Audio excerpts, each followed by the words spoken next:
Alors, je vais vous raconter comment est né le cochon qui rit. Nous sommes, il y a à peu près, il y a 60 ans, un monsieur rentre dans un grand café à Lyon, un dimanche en fin de matinée. Et le dimanche en fin de matinée, qu'est-ce qu'on fait avec les copains dans un café? On boit l'apéro. Et il y avait une manière très originale de désigner celui qui allait payer la tournée, parce qu'il y a toujours le problème, hein. Parce qu'en plus il y a plusieurs tournées, hein.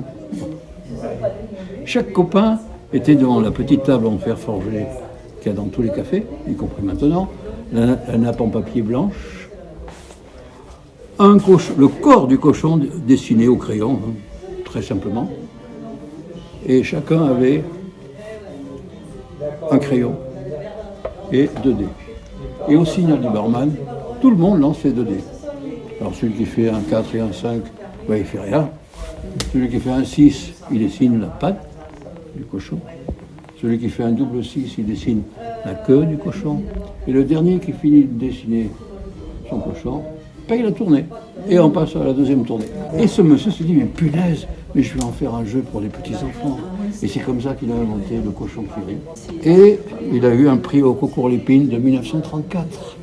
Le concours Lépine, je vous rappelle, c'est « Je viens d'inventer quelque chose qui mérite d'être récompensé ».